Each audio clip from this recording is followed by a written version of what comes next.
Hello दोस्तों, चाणक्य नीति series में आपका स्वागत है।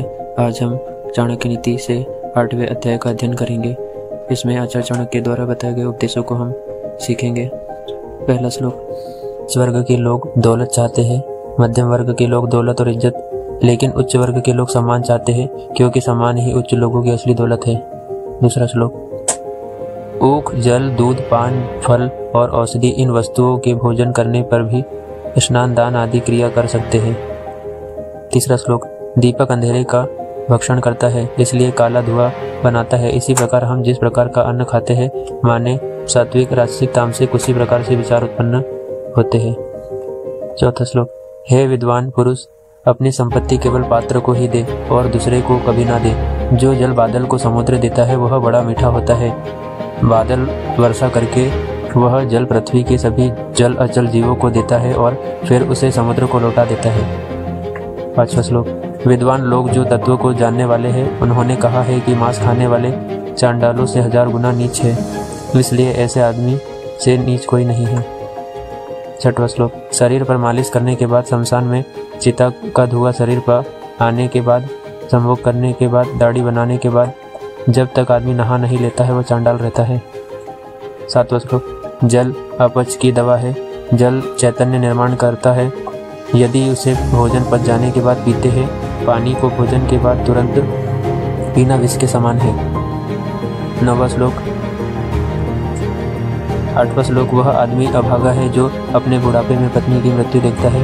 वह भी अभागा है जो अपनी संपदा संबंधियों को सौंप देता है। वह भी अभागा है जो खाने के लिए दूसरों पर निर्भर है। 10वां श्लोक। यह बातें बेकार है। वेद मंत्र का उच्चारण करना लेकिन निहित यज्ञ कर्म को ना करना, यज्ञ करना लेकिन बाद में लोगों को दान दे कर तृप्त ना करना। पूर्णता तो भक्ति से ही आती है। भक्ति ही सभी सफलताओं का मूल है।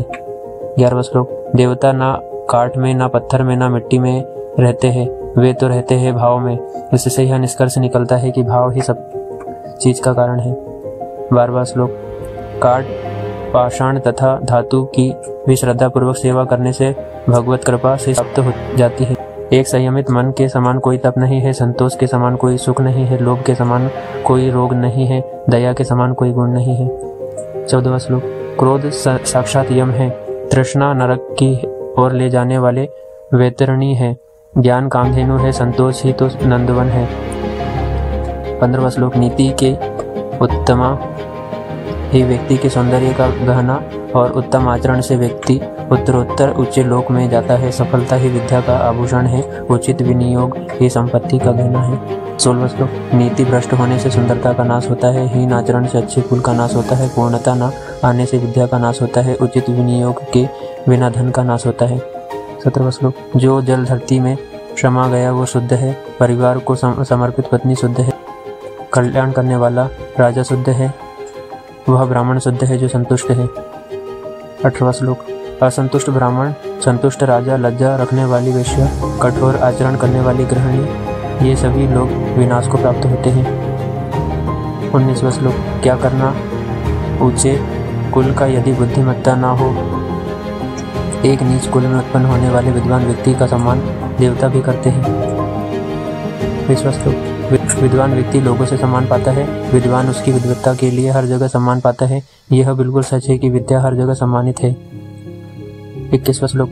जो लोग दिखने में सुंदर है, जवान है, ऊंचे कुल में पैदा हुए हैं, वे बेकार है। यदि उनके पास विद्या नहीं है तो वो पलाश के फूल के समान है, जो दिखते तो अच्छे हैं पर महकते नहीं। 22वां श्लोक।